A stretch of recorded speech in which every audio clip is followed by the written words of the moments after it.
And Bert does not often call me, but he called me the other night while I was at the 2.5-hour baseball post-game banquet.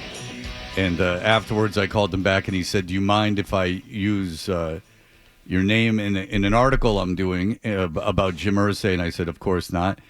And I thought it was well done the way he did it. Is he was using our show as an example of, kind of like teasing, making fun of Jim Irsay.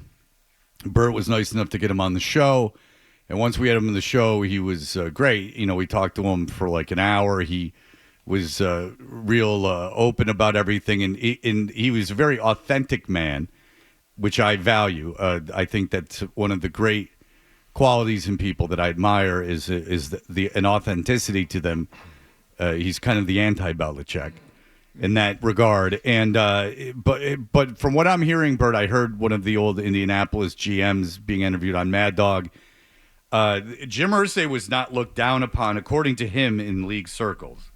No, and I think the football people saw him as somebody who was closer to being one of them than any of the other owners, if that makes sense, because he played at SMU. He was a general manager at one point, and obviously he was in that role because of his dad, but it's part of it, and I said this to you guys off the air, like one of the reasons I want to use that story was because I think it was a good example, a really good example of how most people would poke fun at him and then they would get to know him or they would get around him and they would wind up liking him.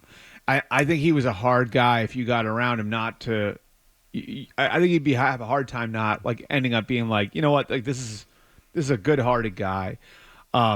He gave so much. Like the area of mental health, which I think was, he struggled a lot with, which is why it was his cause.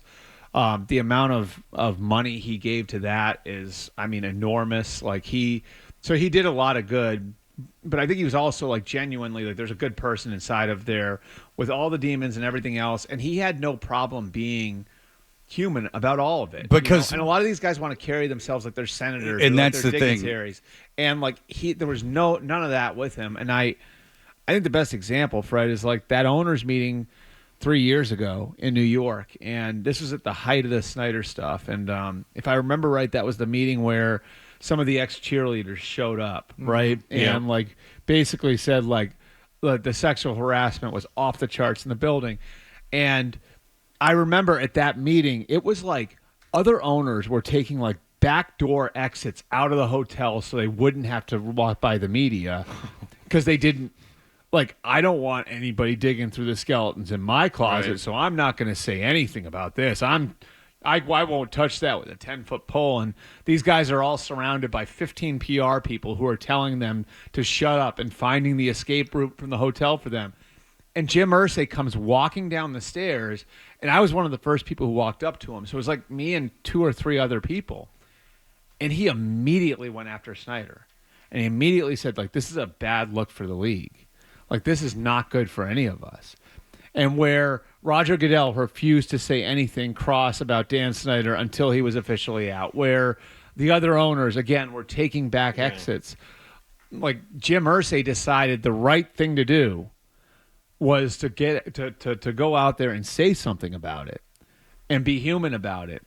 And he had his skeletons, too. And he was like, fine, dig through my closet all you want. You know what I mean? Like, that doesn't make what's going on here right. And I had a ton of respect for that. Like, I thought that was like... I have a ton of respect for that, too. And the thing is that, people go, well, he's a billionaire. He doesn't have anything to worry about.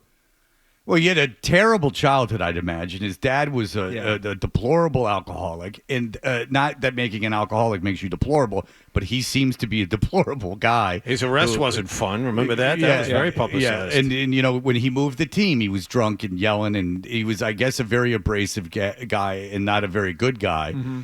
So Irsay grows up around that. And just because you get a lot of money, it doesn't fix your childhood and it doesn't cure all your problems. In fact, it can give you access and a little bit more rope to get into trouble than you normally would get. So, when it comes to addiction, when you have limitless income and you have a lot of ways that people will protect you, that makes falling into it deeply easier even. Yep. So, I hate that narrative of like, well, the guy had money. And it's something I had to learn too. Because I used to go, what does he have to complain about? He got a lot of money. And he's like, well, that doesn't mean that it doesn't fix your brain. Yeah. It doesn't immediately like whitewash your brain. Right. You could go to therapy for the rest of your life and not, it doesn't fix the issues that you have. It can help you deal with them, but it certainly doesn't fix them. Yeah, and I just think like deep down, like this was again like somebody who was really likable, really human, did a lot to help people. The people who worked for him, and I texted with a bunch of them. Right after it happened, right after the news got out on Wednesday night, and just talking with and the people I know that coach for him, like the GMs, guy Chris Ballard, Ryan Grigson, like guys who've been fired by him, and what they would say, and I think you hear over and over and over again, like he cared about people, he cared about his family, he cared about his friends, he cared about his team, and like I can remember this, like I'm sure some of you guys had the same experience. My dad, when I was growing up, like would constantly refer to the Colts as Baltimore, like when I was a kid, I think the Colts had like no identity, and what football's become in Indianapolis, like was largely happened under his guidance, they got a Super Bowl there. They have a new stadium there. We all go there every year. People in my business go there every year for the combine. It's got the Big Ten games. Yeah. Yeah. It's I mean, like the Colts, like, and I think like, so he's established Indianapolis as a really viable NFL market, and he had a big hand in that. I mean, beyond that though, like I look at what you're talking about, Fred, and that to me is like, he changed the perception of his last name. What that last name meant. Oh. Like when he was a kid, his dad was not the a good Mayflower person. trucks leaving Baltimore in the middle of the night, and this drunk, degenerate, like unapologetic. Everyone hated him. Yeah. Everyone and like I think for all the demons that Jim Irsay, like he changed the perception of his last name, which is, I think, that's an enormous accomplishment. You know what I mean? Like for all the things he might have done wrong in his life, that's an enormous accomplishment. And let's put it this way: everyone's got their crap, and it doesn't have to be something as obvious. Everyone's got their crap, and everyone, that has that empathy and then also that self-awareness to know that they are, or I am, not above my own inadequacies and my own problems. That's the way Jim Irsay was, which I think is an admirable thing. So I remember, like my dad said to me when I was little, like, show me how you treat somebody who can't help you, right? And I'll show you who you are. That's good advice. And I think Jim Irsay is a good encapsulation of that, because I don't think he treated, say, Robert Kraft or John Mara or Art Rooney. I don't think he treated those guys any differently than he treated the guy who's working in the equipment room.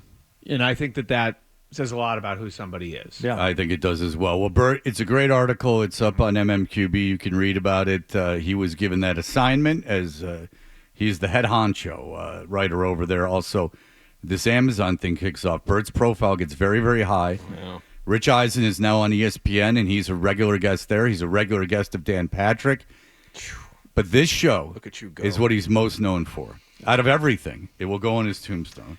Or the midday show, and then us. And I need to hustle down to the car right now, guys, because I need to listen to the preeminent Jordan coverage in America, which I think is going to kick back off here right after. Well, we were first on it, but Pablo Torre is the Woodward and Bernstein. I'm saying this show. No, I know. I appreciate that. No, You're right. If you like that clip, and how could you not? Check out more videos from Toucher and Hardy here. Point slightly up and to the left.